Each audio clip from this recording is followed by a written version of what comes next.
दोस्तों स्वागत है आप सभी का बिहारी मीडिया न्यूज चैनल में। चलिए सुनते हैं 15 बड़ी खबरों को।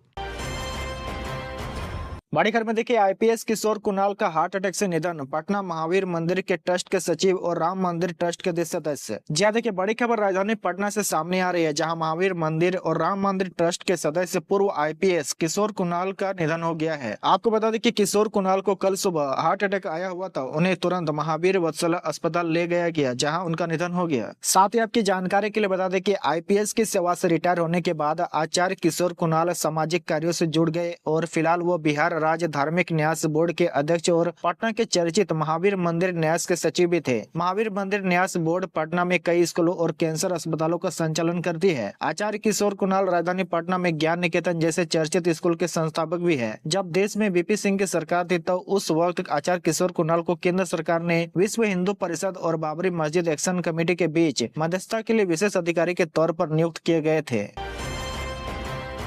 बड़ी खबर में देखिए, राज्यपाल राजेंद्र विश्वनाथ आर्लेकर ने दिवंगत किशोर कुणाल को दी श्रद्धांजलि। परिजनों से मिलकर जताई संवेदना। आचार्य किशोर कुणाल के निधन की सूचना मिलने के बाद दोपहर लगभग 12:30 बजे राज्यपाल राजेंद्र विश्वनाथ आर्लेकर दिवंगत आचार्य किशोर कुणाल के आवास पहुंचे और पार्थिव शरीर पर श्रद्धा सुमन अर्पित किया। इस दौरान राज्यपाल ने आचार्य किशोर कुणाल के परिजनों को सांत्वना दिया। इसके अलावा मुख्यमंत्री नीतीश कुमार ने अपनी संवेदना व्यक्त करते हुए कहा कि स्वर्गीय आचार्य किशोर कुणाल एक कुशल प्रशासक एवं संवेदनशील पदाधिकारी थे। स्वर्गीय किशोर कुणाल विभिन्न सामाजिक और धार्मिक संगठनों से भी जुड़े रहे।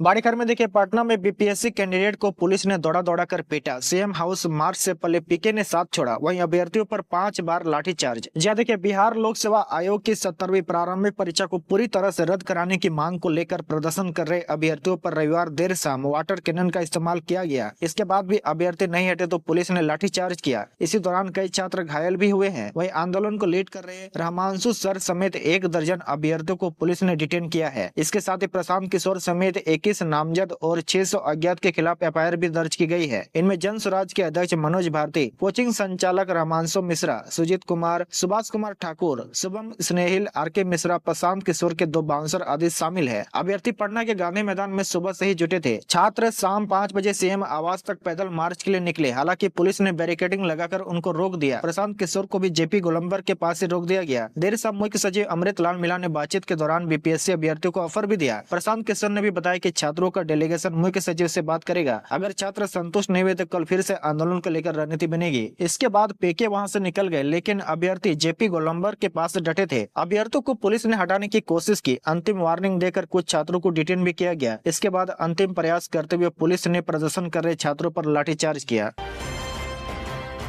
बड़ी खबर में देखिए, डिप्टी सीएम सम्राट चौधरी का बड़ा ऐलान। 12 लाख सरकारी नौकरी देने का किया वादा। डिप्टी सीएम सम्राट चौधरी ने आगामी 2025 के विधानसभा चुनाव से पहले राज्य के युवाओं को 12 लाख सरकारी नौकरी देने का वादा किया है। मोतिहारी के घोड़ा सहन में एक विवाह उपहार समारोह के दौरान उन्होंने कहा कि 2020 के विधानसभा चुनाव में राज्य सरकार ने 10 लाख युवाओं को सरकारी नौकरी देने का वादा किया था, जिसे अब बढ़ाकर 12 लाख कर दिया गया है। सम्राट चौधरी ने स्पष्ट किया है कि बिहार में एनडीए सरकार 2025 के चुनाव से पहले इस वादे को पूरा करेगी। युवाओं को रोजगार के नए अवसर भी प्रदान करेगी।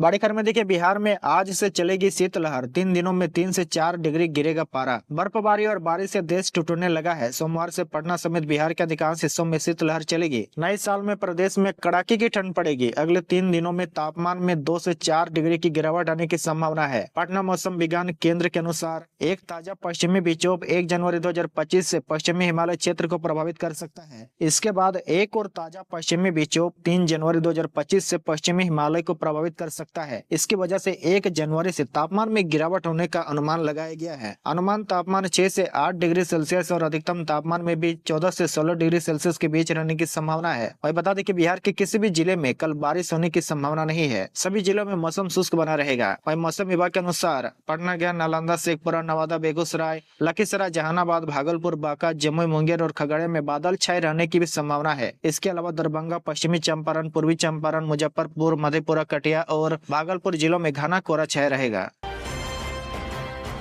बड़ी खबर में देखिए 16 जनवरी से हड़ताल पर रहेंगे कोर्ट के कर्मी। बिहार के अधीनस्थ अदालतों के कर्मचारी अपने वेतन और पदोन्नति से जुड़ी समस्याओं को लेकर 16 जनवरी से राज्यव्यापी हड़ताल करेंगे। यह फैसला कल बांकीपुर व्यवहार न्यायालय स्थित संघ कार्यालय में आयोजित आपातकालीन बैठक में लिया गया है, जिसमें राज्य के सभी जिलों के प्रतिनिधियों ने हिस्सा लिया। बैठक में कर्मचारियों की 4 सूत्रीय मांगों के समर्थन में सर्वसम्मति से हड़ताल पर जाने का निर्णय लिया गया है। देखिए बिहार राज्य व्यवहार न्यायालय कर्मचारी संघ के अध्यक्ष राजेश्वर तिवारी ने बताया कि पटना उच्च न्यायालय और राज्य सरकार की उदासीनता के चलते कर्मचारियों को यह कदम उठाना पड़ रहा है। संघ ने बेहतर वेतनमान, समयबद्ध पदोन्नति, अनुकंपा नियुक्ति और सेवा शर्त नियमावली में संशोधन की मांग की है। उन्होंने कहा कि 20 दिसंबर को विधि सचिव द्वारा वेतन वृद्धि के प्रस्ताव को अस्वीकार करने वाले आदेश की निंदा करते हुए संघ ने यह निर्णय लिया है।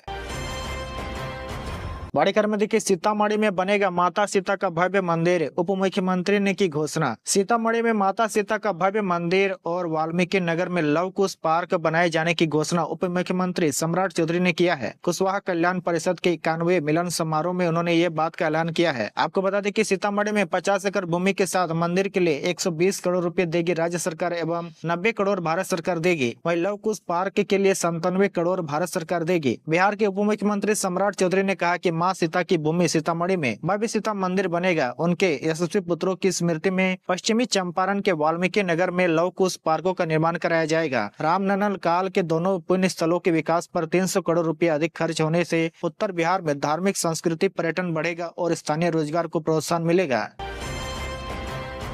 बड़ी खबर में देखिए बिहार पुलिस में नहीं बन पाए सिपाहियों के लिए बड़ी खुशखबरी, अब होमगार्ड में होंगे भर्ती। बिहार में होमगार्ड पदों पर बहाली को लेकर बड़ा अपडेट है। राज्य सरकार बिहार पुलिस के सिपाही भर्ती में चूके अभ्यर्थियों को होमगार्ड पदों पर भर्ती कराने वाली है। इसके लिए होमगार्ड भर्ती के नियमों में बदलाव की तैयारी की जा रही है। प्रशासनिक और पुलिस अधिकारियों के बीच इसको लेकर एक बैठक भी हो चुकी है। अधिकारियों के लिए इसके लिए भर्ती नियमावली में बदलाव करने का टास्क भी सौंपा जा चुका है। माना जा रहा है कि होमगार्ड भर्ती के नई नियमावली को जल्द ही अंतिम रूप दिया जाएगा। बिहार सरकार बिहार पुलिसों में अग्निवीर के अनुसार पर भर्ती विचार कर रही है। रिपोर्ट्स के अनुसार अग्निवीरों को सेना से रिटायर होने वाले जवानों के लिए विशेष तौर पर गठित बिहार विशेष सैन्य बटालियन 16 में जगह दी जा सकती है। इसके बाद रेगुलर फोर्स में अवसर देने पर विचार हो सकता है।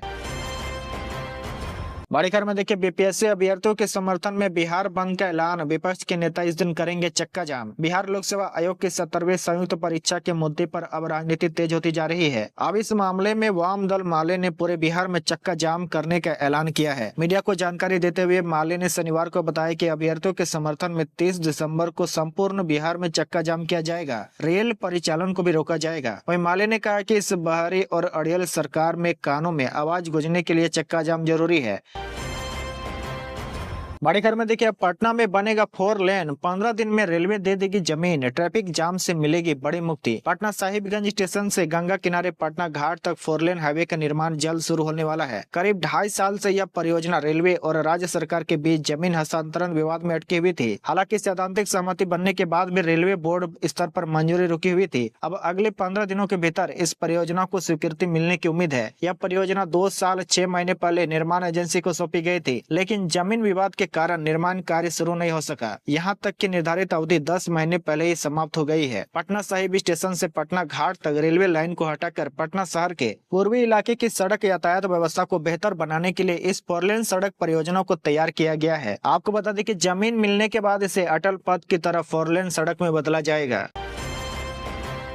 बड़ी खबर में देखिए बिहार में नई रेल लाइन जल्द, रांची जाना होगा आसान। ज्यादा के पीर पेती गोड्डा नई रेल लाइन परियोजना के लिए भूमि अधिग्रहण प्रक्रिया में देरी के चलते निर्माण कार्य बाधित हो रहा है। जिला भू अर्जन विभाग ने रेलवे को भूमि अधिग्रहण के लिए 414 रेतों के लिए 41.03 करोड़ मुआवजा देने की योजना बनाई है। भागलपुर में 9 किलोमीटर रेलवे लाइन के लिए 86 एकड़ भूमि की आवश्यकता है। रेलवे अधिकारियों ने स्पष्ट किया कि जब राज्य सरकार अधिग्रहित भूमि उपलब्ध नहीं कराती है तब तक निर्माण कार्य शुरू करना संभव नहीं है। भू अर्जन विभाग की धीमी प्रक्रिया के कारण यह परियोजना समय पर पूरी नहीं हो पा रही है। वो अर्जन में हो रही देरी के कारण पीरपेती गोड्डा रेल लाइन परियोजना में देरी हो रही है। इससे क्षेत्र के लोगों को काफी परेशानी हो रही है। सरकार को इस मामले में तत्काल कदम उठाना चाहिए और भू अर्जन प्रक्रिया को तेज कराना चाहिए। आपको बता दें कि नई रेल लाइन बनने से यात्रियों को भागलपुर से रांची और गोड्डा तक का सफर के लिए वैकल्पिक मार्ग मिलेगा। इसके साथ ही ईस्टर्न कोलफील्ड लिमिटेड से कोयले के परिवहन में रेलवे को व्यावसायिक लाभ होगा। यह लाइन कुल 62 किलोमीटर लंबी होगी, जिसमें कई नए स्टेशन बनाए जाएंगे।